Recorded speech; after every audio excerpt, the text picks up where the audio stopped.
Hey guys and gals, yeah, like I say, I wanted to share a story with you guys. Not really into making knives. I'm not too set up with grinders. Some pretty piss poor grinders, but I enjoy just blacksmithing and making artsy type stuff. But I made a few knives, and I have a Rockwell file set up to 65, and I've never gotten anything over 55, and after I temper them, I'm down there 52 Rockwell or so. It's not so bad, but, I just want something a little harder, something to hold the edge better. The wife asked for a little craft knife, so naturally I think Kiridashi, it'd be perfect for a craft knife. That's what it is.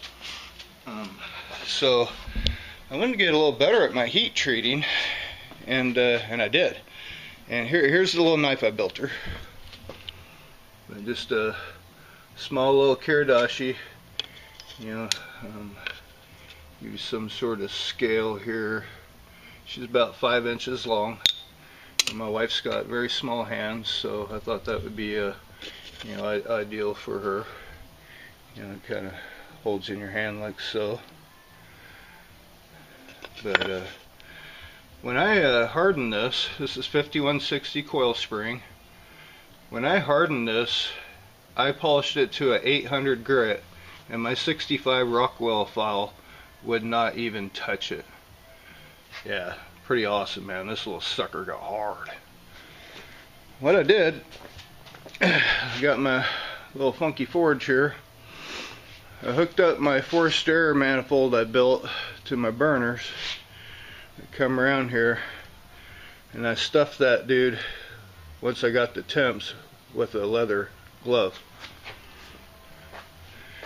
And again, it's a pretty hokey deal, but I got these little magnets and I use those to block some more air. So I ran about probably 15 psi to get her up to about 1580, 1600. And what I used is I fabbed up this guy, right? A 1/4 inch wall.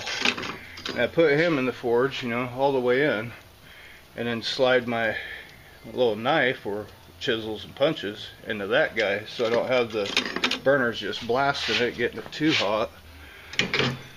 And then I bought this little digital readout for a furnace and a K coupler. Get back here.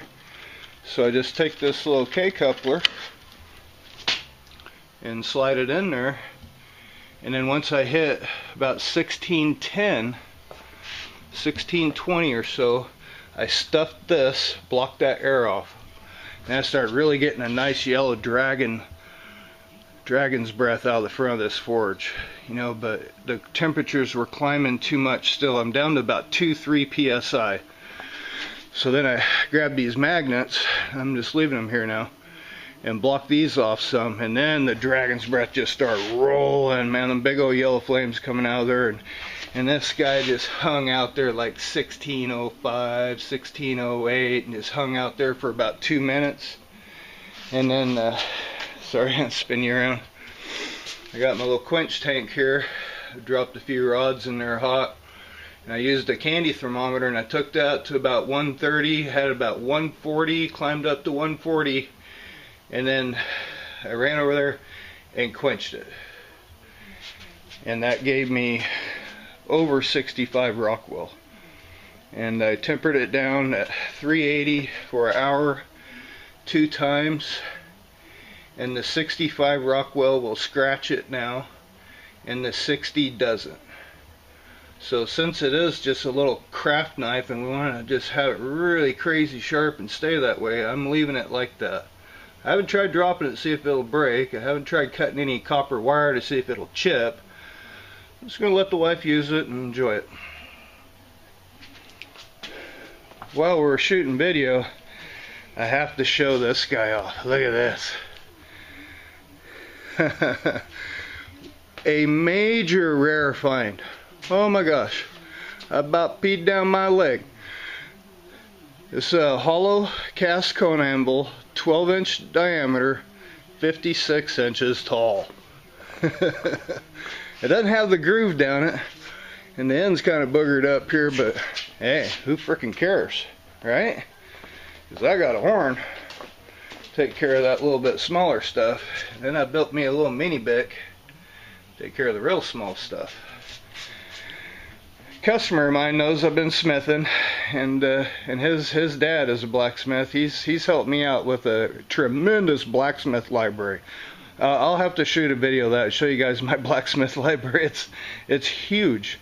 And I've only been smithing for a year, and man, I'm a fortunate man. I've met a lot of really cool people that just don't mind helping me out. But this is not mine. It's on loan. He said I can use it until he thinks he wants it back, but it'll never be for sale, he says, and I can't blame him. But I'm just so fortunate that he trusts me with it. Then I've been doing a lot of flowers and twists and artsy stuff, you know, and really, you know, oxygen and acetylene is expensive, and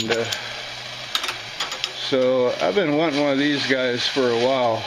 After I got my heat treating figured out, I made a handful of chisels and punches for some guys I know that have been asking, and they are working great. They haven't been able to even phase them. Just shine the edges is all they've done. No chipping, no rolling. They're so delighted, and they paid good money for it too, because I needed some cash because I wanted to buy this. So I bought me a gas saver. Look at that, huh? And when we're done getting our heat where we want her, we can just hang it up. The little pilot light just kind of goes. And then you're ready again. You're lit. Look at that. I'll save so much acetylene using this guy. That's pretty darn cool. Pretty darn cool. So I was building some scrolls, attempting, and that made me one of these guys. Y'all seen them around, you know, you slide that around, make a gap however you want it. I've been working on a swedge block, big old chunk of steel, 2.5 thick. So once my wrist gets feeling better, I'm going to start working on that swedge block some more, and now that I feel like I got a handle on this heat treating better and getting some nice results, I think I'm going to build me another big old handful of chisels and punches. I built this guy. Let's see here. Yeah, here. Big old drift. Dude I know said he wanted a big old drift that he can't destroy. So this is built out of a really old school air hammer bit. And I tapered the heck out of this guy and brought her way down out to about 1/4 inch. I think it's going to work really well.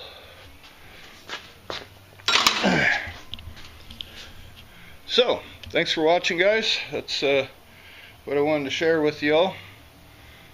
Bye.